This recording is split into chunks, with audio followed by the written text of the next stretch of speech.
জীবনে চোখ বন্ধ করে সবাইকে বিশ্বাস করাটা যেমন বোকামি, ঠিক তেমনি একইভাবে কাউকেই বিশ্বাস না করাটাও বোকামি। কারণ এই দুটোই আপনার জন্য বয়ে আনবে নিঃসঙ্গতা। এই নিঃসঙ্গতা আপনাকে অসুখী করবে এবং আপনার কর্মক্ষমতাকে নষ্ট করে দিবে। তাই কখন কাকে কতটুকু বিশ্বাস করবেন সেইটা নির্ভর করবে আপনার বিচক্ষণতার উপর। আসসালামু আলাইকুম। আমাদের গল্পগাথার নতুন আরেকটি এপিসোডে আপনাদের সবাইকে ওয়েলকাম করছি। আমি রুবা। এদিকে সকালবেলা উঠেই আমি বারান্দায় চলে যাই গাছগুলোকে পানি দেওয়ার জন্য। সেদিন দেখেছিলাম অনেকগুলো নতুন নতুন কুঁড়ি এসেছে, এরা লুকিয়ে আছে পাতার ফাঁকে ফাঁকে। এই যে দেখুন, আমি সেগুলোকে খুঁজে খুঁজে বের করে নিয়ে আসছি আর দেখছি কে কতটুকু ফুটেছে, কতটুকু বড় হয়েছে। অনেক ফুল ফুটেছে, সবগুলো একসঙ্গে ফুটে গেলে আরও ভালো লাগবে দেখতে। পাতার ফাঁকে ফাঁকে এরা লুকিয়ে থাকে।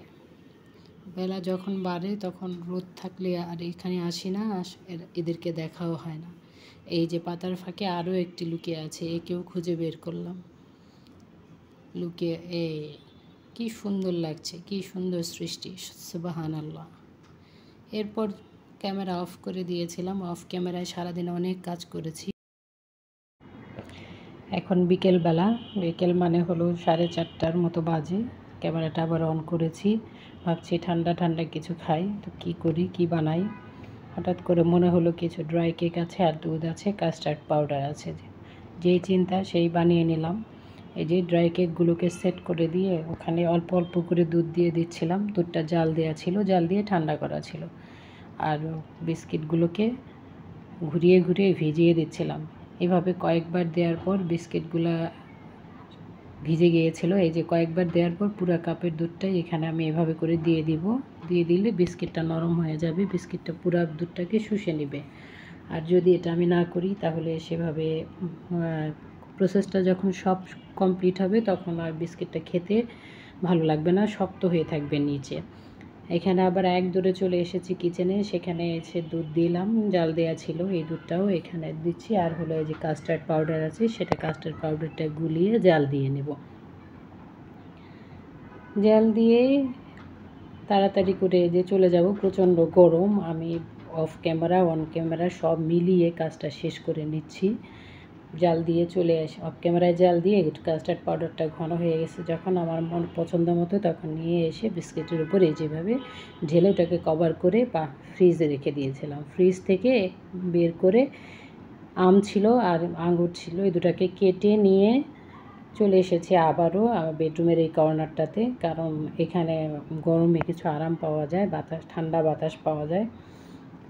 বাইরে বা কিচেনে সেই সুবিধাগুলো যেহেতু পাচ্ছি না, তাই দৌড় দিয়ে একবার কিচেনে যাচ্ছি, একবার দৌড় দিয়ে বেডরুমে ঢুকে যাচ্ছি।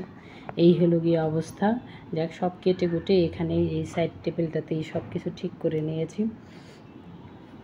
এখন আঙ্গুর দিয়ে আর আম দিয়ে ওটাকে সাজিয়ে নেব। বাচ্চাদেরকে ডাকছি, আসো এই রুমে চলে আসো।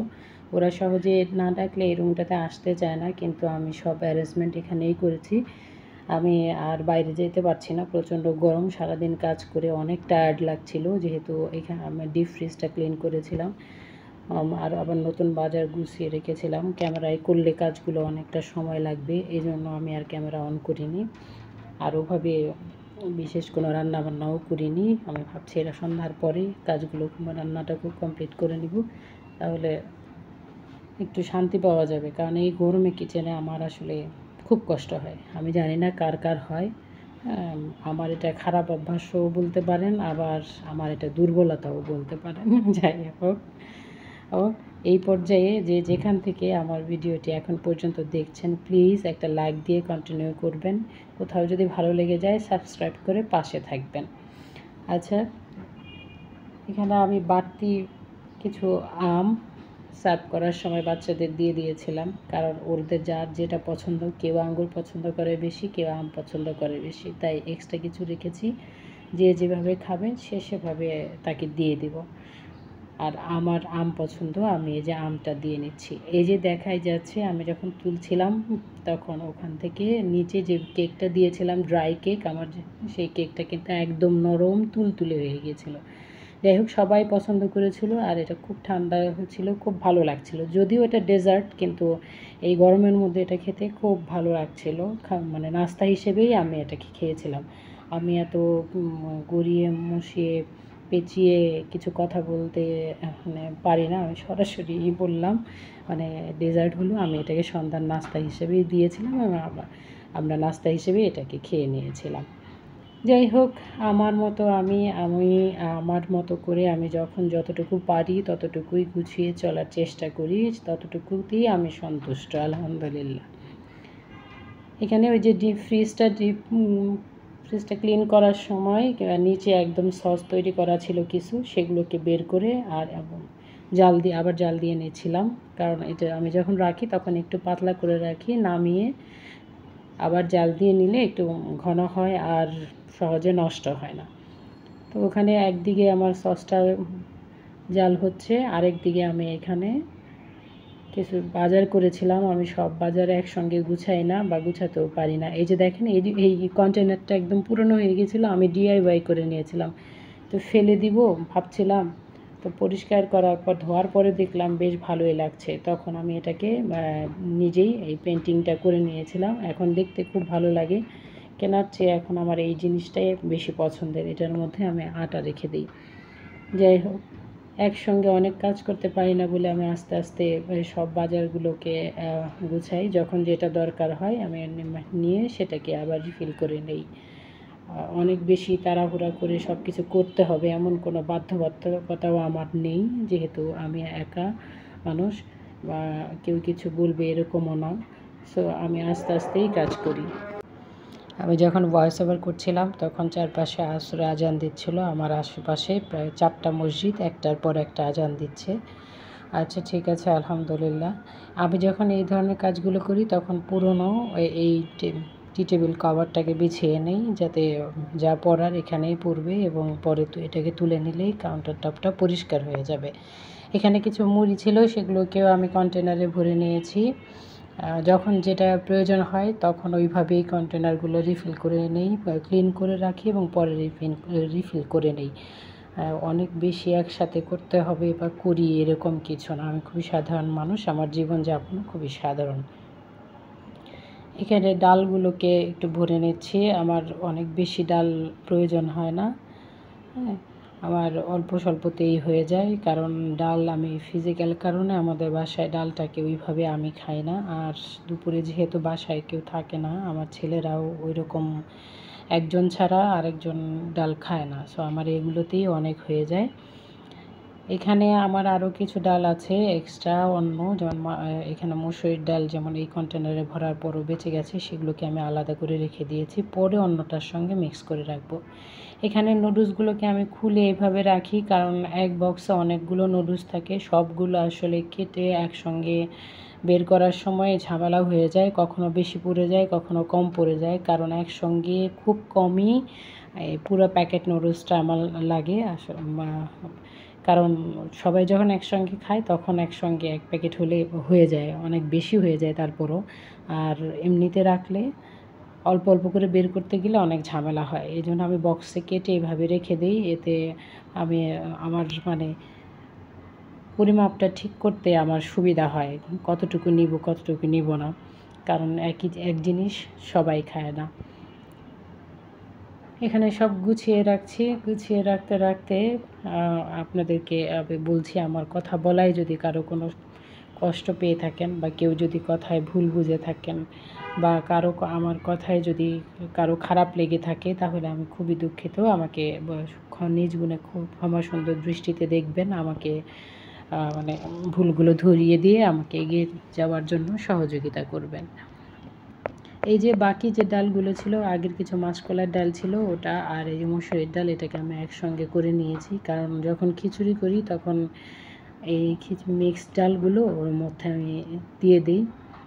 অনেক সময় আরও ডাল থাকে, যেমন মুগ ডাল, ওটা আলাদা কন্টেনারে আছে। বুটের ডালটা সাধারণত দেই না আমি, কারণ বুটের ডালটা একটু শক্ত থাকে, ওটা হতে অনেক সময় লাগে।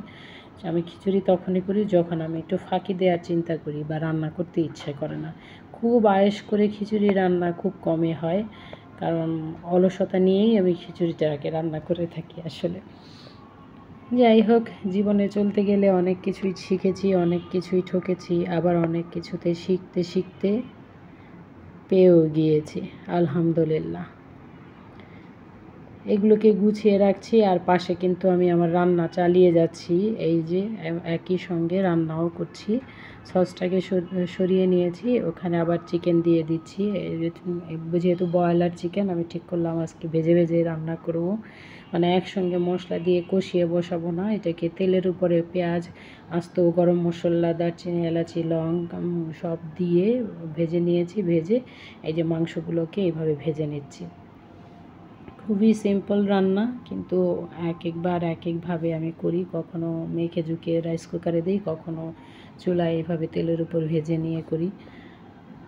এভাবে যে ভাজতে ভাজতে পাশে আমি মশলাটা রেডি করছি অফ ক্যামেরাতে। সেগুলো রেডি করে নিয়ে এখানে মশলাগুলো দিয়ে দিব। এই যে মশলাগুলো দিয়ে দিলাম।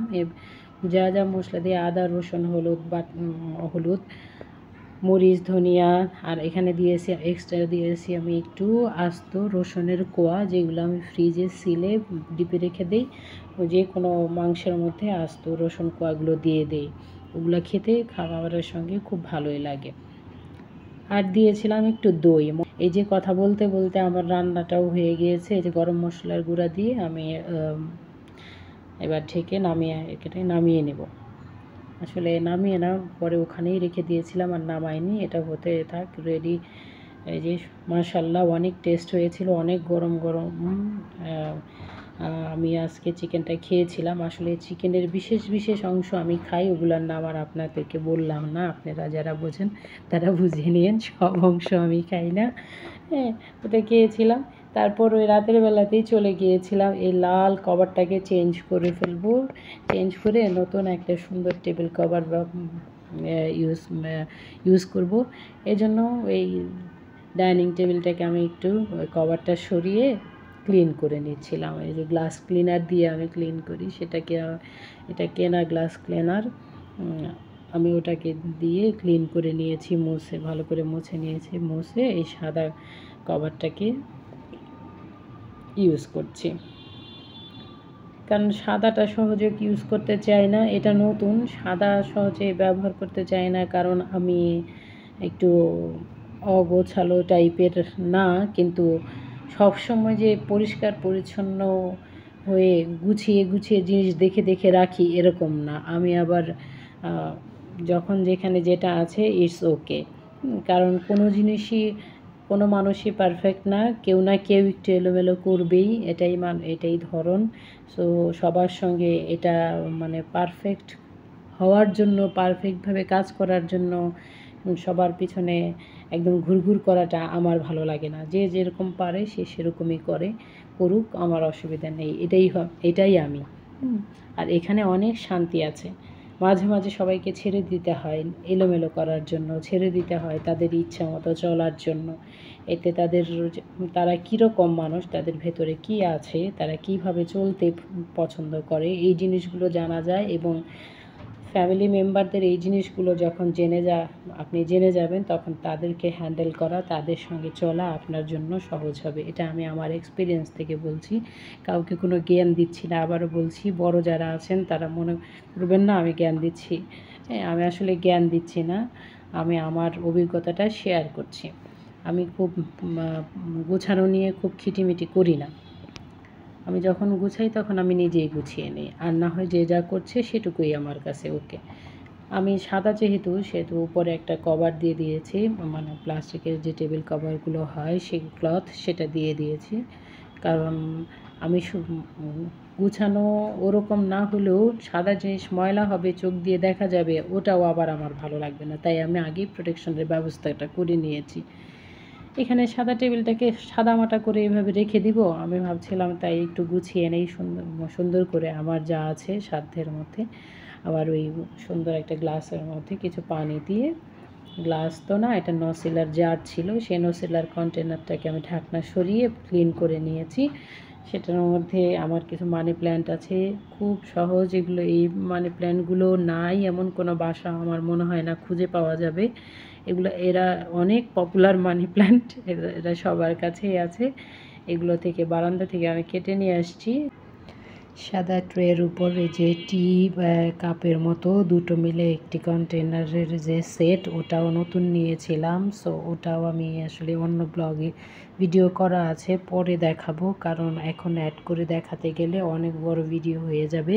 কেনাকাটার কোনো এক ব্লগে কিছু কিছু জিনিস কিনেছিলাম, সেগুলো আমি দেখাবো। এখন পর্যন্ত যে যেখান থেকে আমার ব্লগটা দেখলেন, আমার সঙ্গে ছিলেন, বকবকানি শুনলেন, সবাইকে অনেক অনেক শুভেচ্ছা ও ভালোবাসা। দেখা হবে নতুন কোনো ভিডিওতে, নতুন কোনো টপিকস নিয়ে আবার চলে আসব। ততক্ষণ পর্যন্ত সুস্থ থাকেন, ভালো থাকেন। আসসালামু আলাইকুম, আল্লাহ হাফেজ।